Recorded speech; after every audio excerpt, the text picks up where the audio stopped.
A gente vive num momento em que o consumo cultural ele não se limita ao impacto das obras em si. Cada vez mais a gente procura discutir, né? Quem são as pessoas que estão por trás das obras que a gente consome, né? Filmes, séries, músicas, né? Quem são esses sujeitos? Quem são esses autores? Quem são esses criadores, né? Que moldam muitas vezes as nossas ideias e as nossas emoções. O que acontece quando a gente descobre que os autores dos quais a gente gosta têm comportamentos moralmente questionáveis? E mais, o que fazer quando esses comportamentos contradizem os valores que a própria obra parece promover? É sobre esse o dilema que a gente vai conversar hoje. E se você quiser bater esse papo comigo, fica por aqui, depois da vinheta.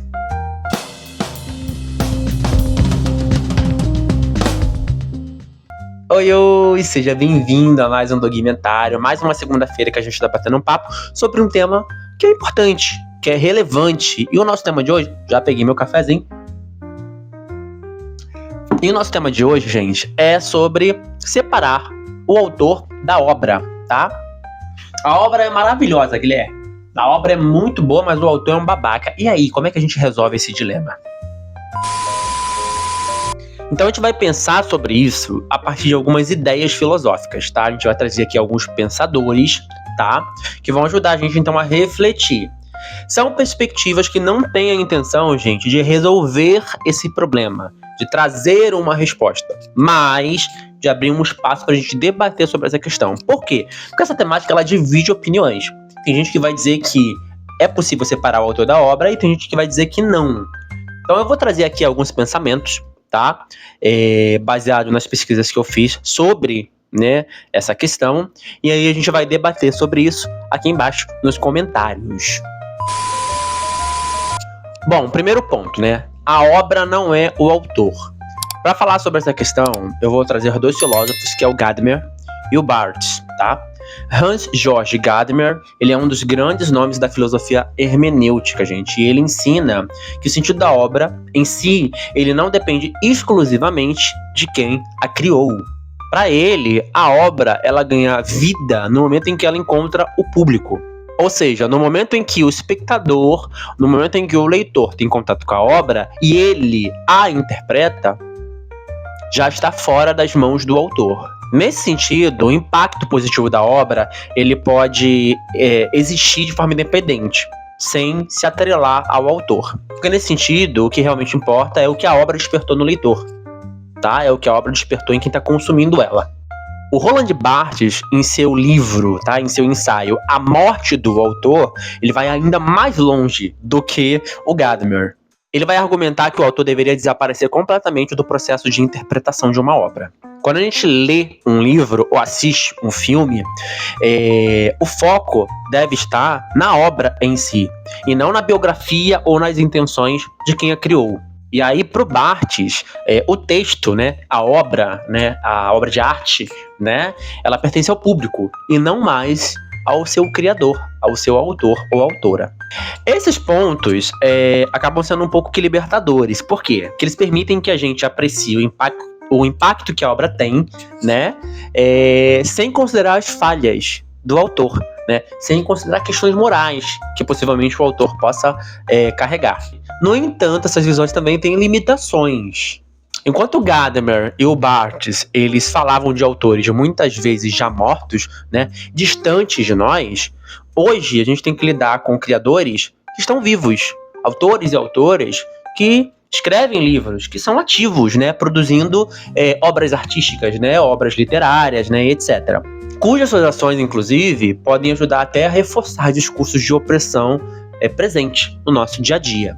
E aí, né, alguns meses atrás, saiu, né, pipocou aí, né, pela internet, um escândalo envolvendo o Neil Gaiman, né? Se você não sabe quem é Neil Gaiman, né, tem uma série dele, Sandman, que é muito famosa na Netflix, mas ele não é conhecido só, ele é conhecido principalmente por essa série, mas ele tem várias outras obras muito famosas, né? Deuses Americanos, Coraline, entre outras.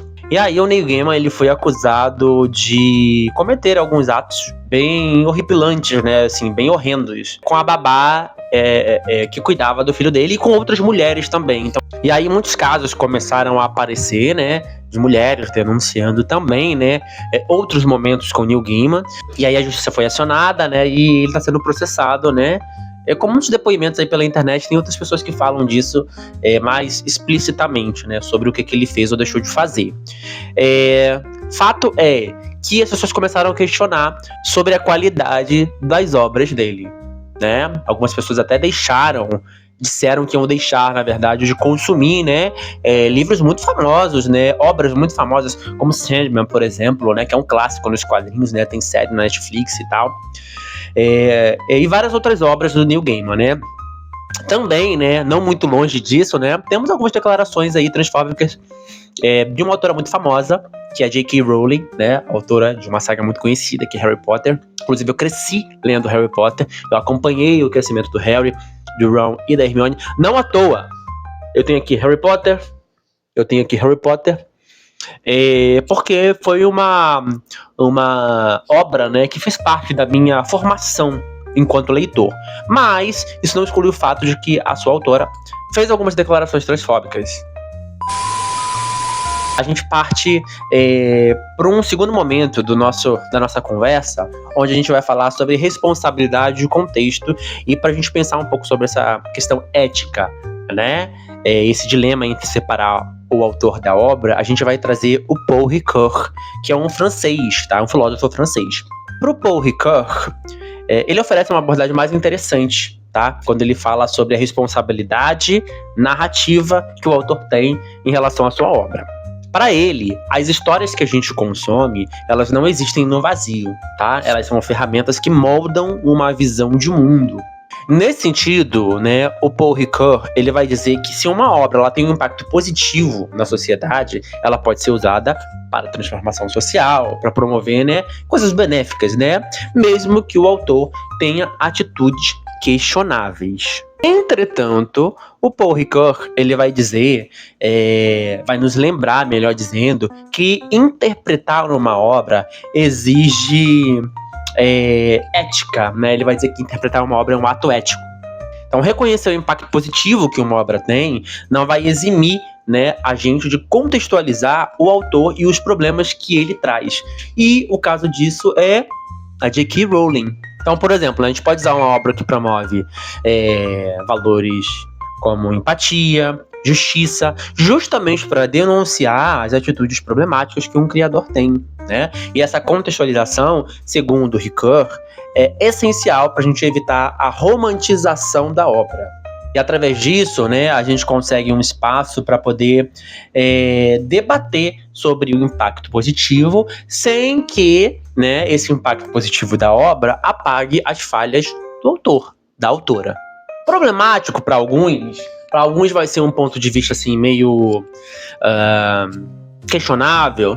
Pode sim, mas lembra, né? A gente não tá aqui para fornecer respostas, tá? A ideia aqui é pensar em como esses filósofos, né, colocam as suas argumentações e como eles podem ajudar a gente a pensar nesse dilema que é separar o autor da obra.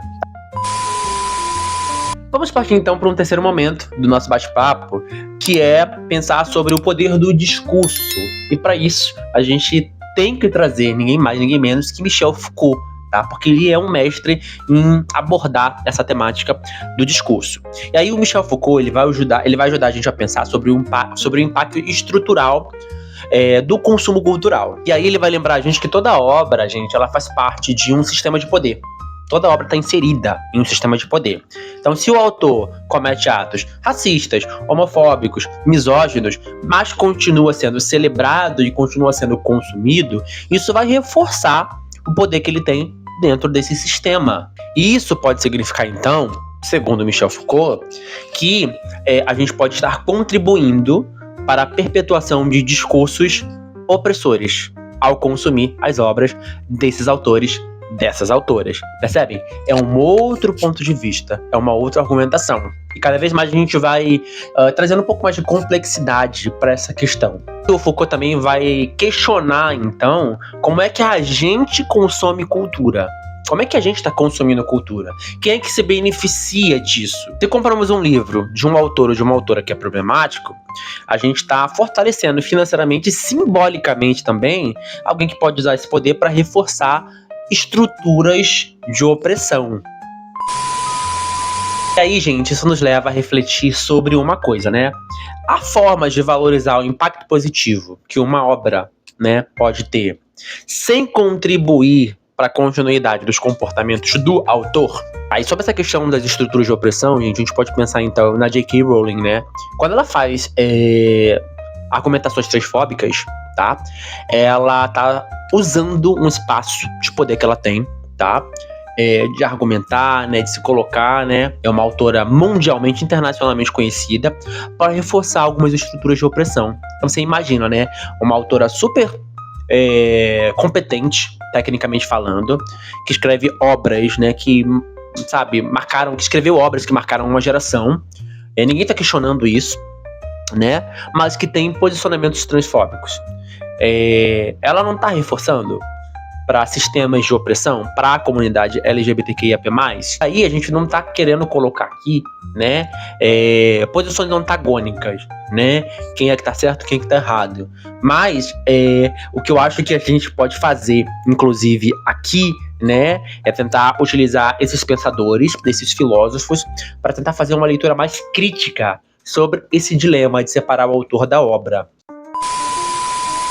E aí eu te pergunto, né, o que fazer quando a obra é boa, mas o autor é babaca? O que a gente faz, gente? Então, com base nessas reflexões, né, nesses autores, a gente tem algumas possibilidades, tá? E eu vou trazer aqui 5 pontos bem curtinhos, só pra gente refletir como é que a gente pode driblar essas questões. Então, primeiro ponto, gente, separar o autor da obra, mas com responsabilidade. A gente pode reconhecer que a obra tem um impacto positivo sem ignorar o contexto do autor, como, por exemplo, é o caso do Harry Potter, né? A obra tem um impacto positivo.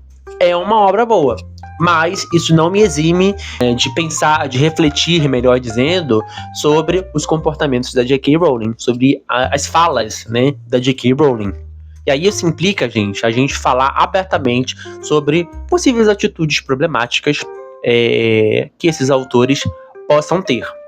Essa separação é possível de ser feita? Sim, mas exige um olhar crítico, extremamente crítico. Segundo ponto, gente, contextualizar o consumo. Ricoeur nos ensina, então, que a interpretação ela é uma responsabilidade ética, tá? Isso significa que, ao recomendar uma obra, ou discuti-la, ou consumir uma obra, a gente deve incluir um debate sobre o comportamento do autor. Sim, né? Dessa forma, a gente está mostrando que a gente não está ignorando os problemas dos autores, né? Mas a gente está consumindo a obra e tentando contextualizar ela, né? Mediante essas problemáticas que o autor traz. Terceiro ponto, gente, evitar romantizar o impacto positivo, evitar essa romantização, né, da obra. Apenas porque uma obra nos inspira, né, nos emociona, né, fala com a gente de alguma forma, isso não significa que a gente deva fechar os olhos para essas problemáticas que os autores possam trazer. E aí, nesse sentido, a gente vai lembrar de Foucault, né, quando Foucault vai falar sobre o consumo cultural, né, como fazendo parte de um sistema de poder. A indústria cultural faz parte de um sistema de poder. E aí, faz parte da nossa responsabilidade a gente pensar sobre como a gente está fortalecendo ou combatendo esse sistema, tá? E a favor de quem, de quê, de quais visões. Quarto ponto, gente, a gente criar espaços para debater, tá? A gente tá, assim, extremamente acostumado a querer respostas prontas, né? Respostas definitivas, né? E aí a gente pouco argumenta, né? A gente pouco debate, a gente pouco reflete sobre o assunto, né? A gente já quer uma resposta pronta. E aí quando a gente pensa em criar esses espaços para debater, a gente pensa em utilizar a obra como um ponto de partida para essas discussões importantes. Então, se um livro promove valores de igualdade, de justiça, de empatia, a gente pode usar a própria obra, então, para poder questionar esse comportamento do autor e ampliar, então, esse debate do ponto de vista ético, entendeu? Do ponto de vista artístico, o seu impacto social, etc, etc. E o último e quinto ponto é a gente repensar, então, o nosso apoio financeiro. E esse é um ponto mais radical. Se consumir uma obra significa, então, financiar diretamente o autor, a gente pode pensar em outras alternativas, né? Quais seriam essas outras alternativas? Como, por exemplo, gente, pegar um livro emprestado, ao invés de comprar, adquirir edições de segunda mão, em sebo, percebe? Ou até mesmo consumir conteúdos que criticam a obra diretamente. Assim a gente pode tentar minimizar o nosso apoio a essas atitudes problemáticas. Vai resolver esse problema, esse dilema, né? Esse debate sobre separar o autor da obra? Eu acho que não, tá? Mas eu acho que esses filósofos ajudam a gente a pensar um pouquinho sobre possibilidades, sabe? De argumentação e de ação também, né? Esse dilema de separar o autor da obra, ele é complexo, tá? É um dilema complexo. E não tem uma resposta única. Mas aí vale lembrar, né, que as ideias desses filósofos, né, Gadamer, Barthes, Ricoeur e do Foucault, eles podem mostrar pra gente que é possível a gente valorizar o impacto de uma obra, o impacto positivo de uma obra, sem ignorar os problemas éticos, tá? Sem desenvolver o nosso pensamento crítico a respeito da obra. E das possíveis problemáticas que o seu criador, que a sua criadora possa trazer, possa provocar, né? E aí, eu acho que o ponto mais alto disso, né, do nosso debate hoje, é a gente tentar pensar no consumo de cultura de modo mais consciente. A gente não consome cultura de modo consciente, né? A gente não vê um filme, né, ou escuta um álbum de música, ou assiste uma série, né, ou lê um livro, tentando contextualizar, né, esse livro, essa música, esse filme, essa série, faz parte de que movimento? Né? Em que movimento ele está inserido? Aonde ele está inserido? Em qual contexto ele está inserido? Percebe? A gente precisa levantar, então, né, esses questionamentos, né, esses debates a respeito da contextualização de uma obra, de modo, gente, que a gente consiga aproveitar o melhor que essa arte, né, que a arte pode nos oferecer, sem deixar de mão uma visão mais crítica, né? Questões morais, por exemplo, questões éticas, né? Vindas, por exemplo, de questões problemáticas como comportamentos de autores. Agora, eu passo a pergunta para você, tá? É possível separar o autor da obra? Se sim, como é possível separar o autor da obra? Se não, quais são os riscos disso, gente? Eu quero que você deixe sua opinião aqui embaixo nos comentários pra gente continuar batendo esse papo aqui, tá bom? E não esquece, toda segunda, quarta e sexta-feira a gente tem vídeo novo aqui no canal. Quarta-feira a gente tem encontro, tá? No Diário de Escrita. E se você gostou desse conteúdo, deixa o seu like, compartilha com algum amigo, tá? Deixa um comentário aqui embaixo, porque dessa forma o YouTube vai entender que esse conteúdo continua sendo relevante para você. E até a próxima. Tchau, tchau!